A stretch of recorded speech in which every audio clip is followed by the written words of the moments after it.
J'arrive pas à bouger, on va se voir. Prends le robot. Ah oui, j'arrive pas à bouger, moi.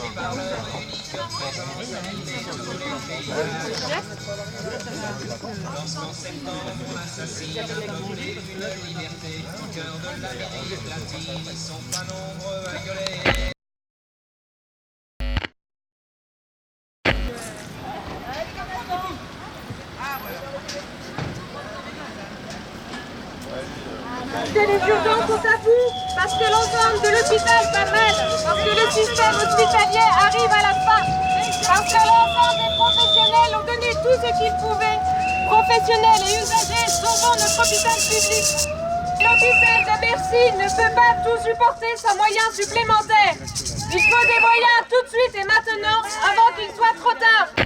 La CGT a impulsé ce mouvement de grève, c'est à l'initiative de la CGT depuis le 1er juillet, donc ça fait 15 jours de grève. Alors pourquoi faire grève comme tout le monde? Oui et non. Oui, il y a un réel malaise aux urgences par rapport à la redéfinition des cartes de la santé.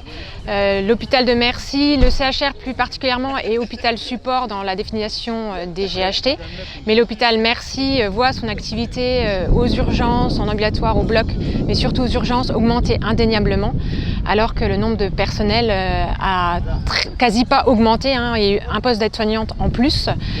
C'est plus gérable tant pour les conditions de travail, mais surtout pour la sécurité du patient. Donc au 1er juillet, on a déposé un préavis de grève local où il était demandé une infirmière supplémentaire la nuit pour pallier au deuxième départ SMUR, mais aussi pour faire office d'infirmière d'orientation et d'accueil.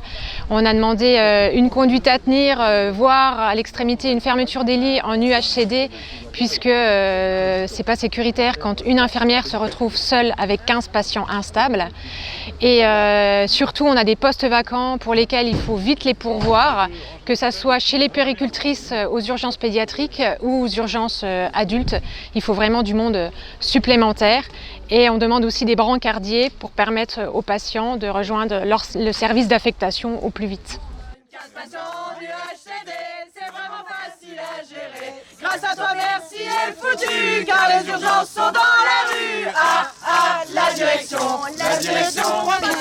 La direction nous a reçus tardivement, une première fois avec les équipes suite au préavis tardivement.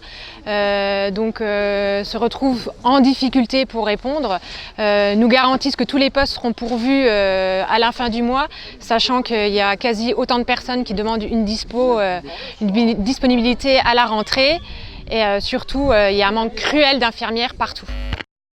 Que les difficultés que nous rencontrons actuellement sont liées déjà du fait qu'il y a une augmentation en continu 7 jours sur 7, 24 heures sur 24 depuis des années à l'heure actuelle. Et nous travaillons avec le même effectif, sachant qu'il y a quand même des lois qui ont été légiférées, celles que j'ai mis en avant sur mon panneau, et dont nous sommes dans l'obligation de nous approprier le contenu et de les appliquer. Donc c'est vrai que notre question au jour d'aujourd'hui, c'est pourquoi nous n'avons pas les moyens humains afin de faire preuve de bientraitance, de bienveillance, d'avenance également. Et ce n'est pas du tout le cas aujourd'hui, on court de partout, les gens nous sollicitent, mais très longtemps après, parce qu'ils voient bien qu'on a du travail, ils ont peur, ils nous disent « excusez-nous de vous déranger », mais c'est absolument pas le cas, c'est notre métier, sauf que nous ne sommes vraiment pas assez nombreux, tant au niveau paramédical que médical, pour pallier les besoins fondamentaux et pour assurer une qualité de soins optimale au jour d'aujourd'hui.